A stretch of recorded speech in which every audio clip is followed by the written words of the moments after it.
Hello, let's get started. So I believe anyone should be able to be solo staking these days.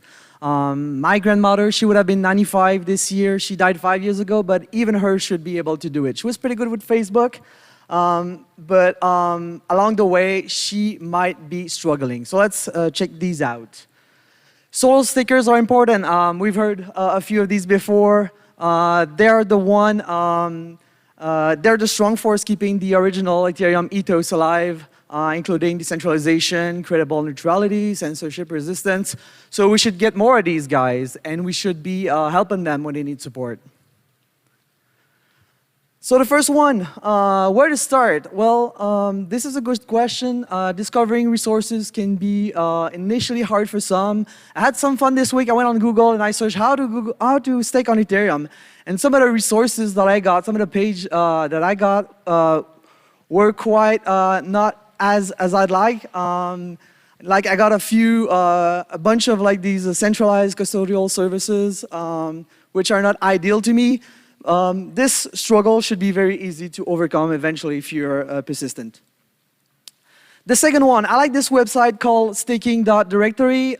If you go there, you'll see that there's 55 different ways of staking. So, this can be quite overwhelming. The first question you'll have to ask yourself is, do you want to put 32 ETH into this? And even if your answer is yes, well, you'll still have a ton of options. So you'll have to kind of sift through some of these options, learn from them, maybe try a few of them on testnet if they have the possibility.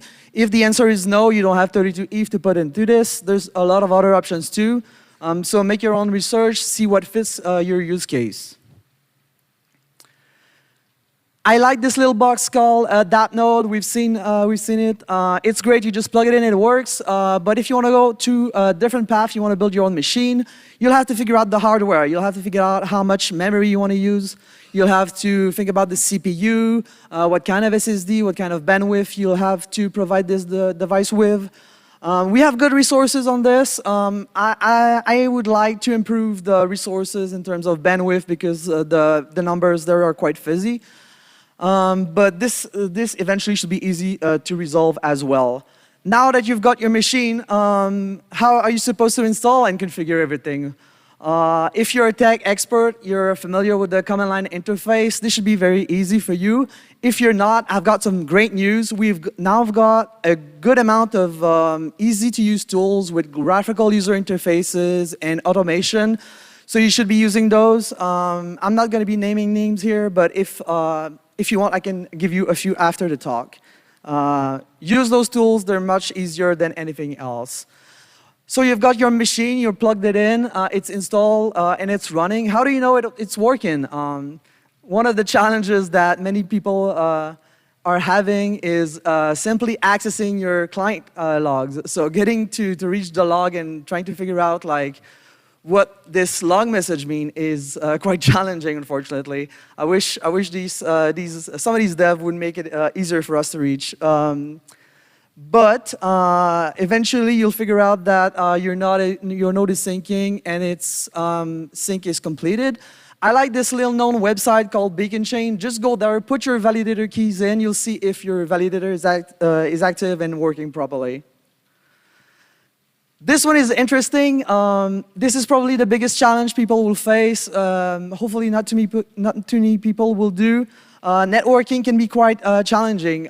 So you plug your machine in your home internet and then suddenly you can't watch Netflix anymore, which is not great. Some people also are having issues like with their Zoom meeting. They can't connect with their colleague and meet them face to face. Networking can be quite challenging. These Ethereum clients, they're connecting with a bunch of peers, and some of the ISP around the world are giving you like the cheapest modem router combo out there. So they can be networking devices that are struggling. We don't have a good solution for this one. If you want to talk about this, please come and see me. We're trying to recommend some custom router, but just bridging that with the ISPs out there can be very difficult. Debugging, maintenance, and updates can also be challenging. Sometimes your machine will just stop overnight.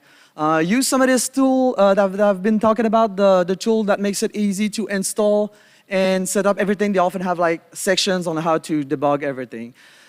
Requirements are changing. You might need to upgrade your SSD. So there's a few proposals to try to keep the requirements low. We should push for those. If not, we have some good guides to help you maintain your machine and upgrade your devices. The economics around stakings are still confusing. Whenever someone comes to me and asks me like, how much APR am I supposed to make with this? I tell them 3%, but I don't even know like how much I'm going to be making next year with my own validator. So yeah. If you are staking, make sure that you have a withdrawal address if you want to get out eventually, and potentially like create a voluntary exit message so that you can send it. If there's something happening to you, maybe your family can send it to you in your name, and then you'll be able to recover the balance. That's it. Thank you, Rémy.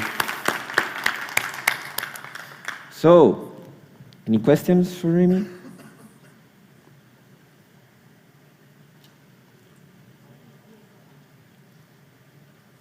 How do I know that my setup is secure and won't get hacked? That's a good question. That's a very good question. I mean, the general good practices that you would use for running a server in any kind of context are the ones that you'd want to follow. I initially started writing a guide on some of these system administration good practices. I haven't completed it yet, but like installing a firewall helps. Making sure your machine is kept up to date with all the system packages is also a good way to get there.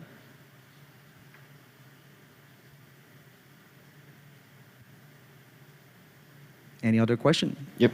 So I'm based in a country that has... Wait. We have a mic for that. So cool. So I'm based in a country that has very high restrictions on the network, like something similar to like the Great Firewall of China. And like syncing and things like that can be a problem for me. Do you guys have any recommendations on like whether you would use like a VPN, some open source VPN, or set up your own maybe? Like, is this something you see at all?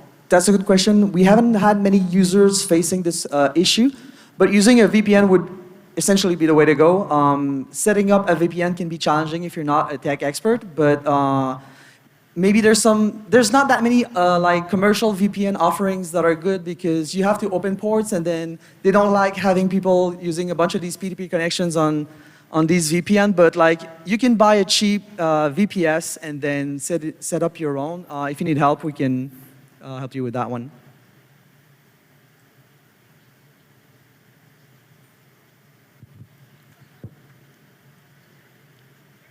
We have time for one more quick question, if somebody wants.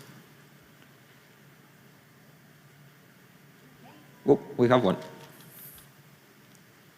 Hi, are there any clients that are most recommended for beginners?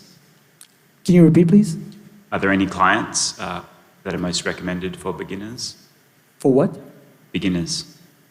Beginners. I think all the clients are pretty good.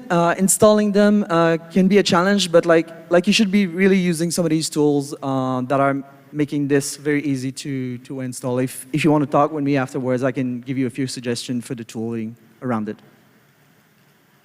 Thank you. Hey. Thank you, Rémy. Please welcome to the stage